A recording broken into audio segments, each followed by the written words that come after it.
ధనుస్సు రాశి వారికి ముఖ్యంగా ఇప్పుడు ఈ ఉగాది నుండి అర్ధాష్టమ శని స్టార్ట్ అయిందండి. మొన్న రీసెంట్గానే వాళ్ళకి 7.5 సంవత్సరాలు కంప్లీట్ అయిపోయింది. ఇదేంటే బాబు మళ్ళీ అర్ధాష్టమ శని, ఇది 2.5 సంవత్సరాలు ఉంటుంది. ఈ 2.5 సంవత్సరాలలో చాలా వరకు మార్పులు చేర్పులు జరుగుతూ ఉంటాయండి.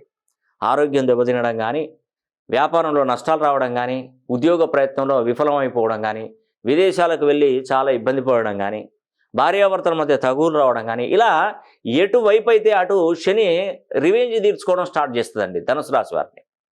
అలా అని చెప్పేసి మనం బాధపడుతూ కూర్చుంటే పని కాదండి. ఒక ముళ్ళు గుచ్చుకుంది కాల్లో, ఆ ముళ్ళు గుచ్చుకుంది, అయ్యో ముళ్ళు గుచ్చుకుందని వాళ్ళకి వీళ్ళకి చెప్తే తీరేది కాదు సమస్య. నువ్వే ఆ ముళ్ళుని తీసుకోవాలి, తీసేసుకొని హ్యాపీగా ముందుకు నడవాలి. అందుకే నేను చెప్తున్నాను, ధనుసు రాశి వారికి శని ప్రభావం ఉన్నప్పుడు మీ పేరులో ఎవరో సహాయం చేస్తారు, నాకేదో ఇస్తారు, నన్ను ఆదుకుంటారని మాత్రం అనుకోకండి. కళ ఇది. నేను చెప్తున్నదా, సొంత అన్నదమ్ములలోనే ఒక తల్లి కడుపులో పుట్టినటువంటి వాళ్ళే ఒకరికొకరు సహాయం చేసుకోవట్లేదు, విరోధులుగా మారుతున్నారంటే ఏంటంటే డబ్బు మెయిన్, ప్రధానంగా డబ్బు. మా తమ్ముడు నన్ను మోసం చేసాడు, మా అన్నయ్య నాకు ఆస్తులు ఇవ్వలేదు, ఇట్లా ఎన్ని వస్తున్నాయండి నా దగ్గరికి. అందుకే ఎవరో ఏదో సహాయం చేస్తారనుకోవద్దండి. మీ పేరులో ఉన్నటువంటి సంఖ్యాబలాన్ని సరి చేసుకొని మీరు సిద్ధంగా ఉండగలిగితే ఇంకా మీకు ఏం ప్రాబ్లం ఉండదండి. అది మాత్రం